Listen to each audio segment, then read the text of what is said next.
G'day, Alex of Crohnie here with my second ever vlog coming at you from next to this rosemary tree. Crohnie being the light-hearted term I give a chronic bowel disease, much like calling your dickhead boss mate. A common part of Crohnie's life is medication.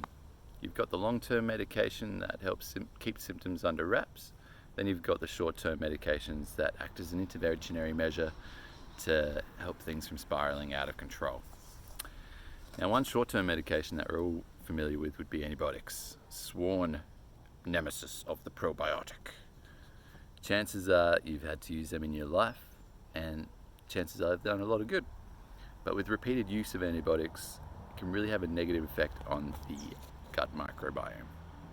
Now, we all have microbiomes throughout our body, diverse communities of microorganisms that serve us. Scientists still don't fully understand the complexities of these little worlds inside of us, but some things that we do know about the gut microbiome that we can be certain of is that it's unique person to person. We also know that microbes don't just help us digest food.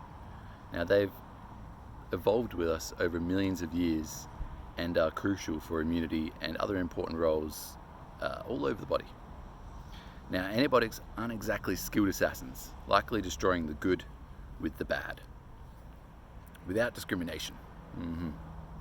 That being said, the gut is a hardy bugger and can bounce back very well. It's when Crohnies and other unfortunate souls have to repeatedly use antibiotics that long-lasting damage can occur. What can be left in the wake is a gut microbiome unbalanced and weakened, prime conditions for pathogenic bacteria and fungi to proliferate.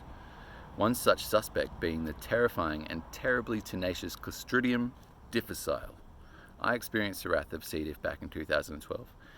The overgrowth of this notorious microbe had me lose a huge amount of weight in only a few short weeks and did significant damage to my gut.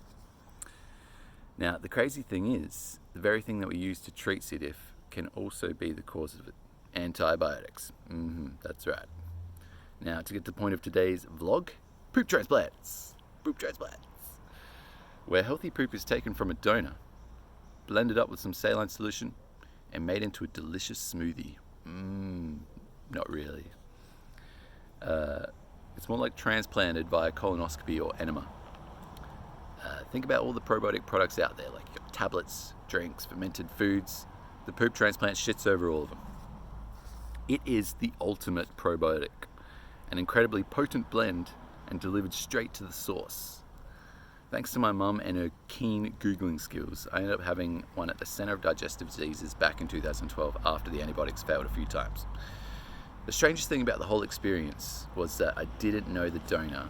All I knew was that they were legally bound to live a healthy life in order to create a healthy product.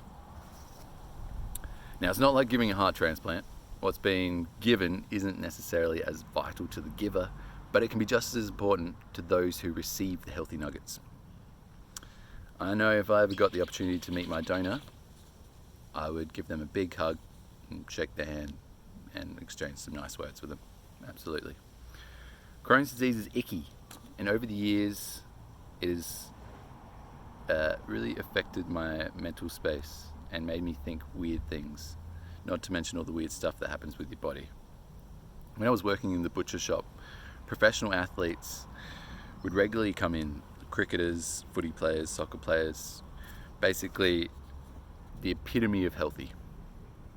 And I'd think to myself, they're on these set diets and they have regular intensive exercise sessions. They would have whole teams of health experts looking after them to keep them in peak physical form.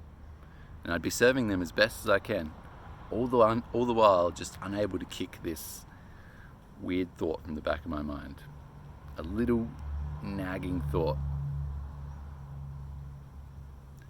Imagine the type of grade A poop they could produce, and it's just been flushed down the toilet.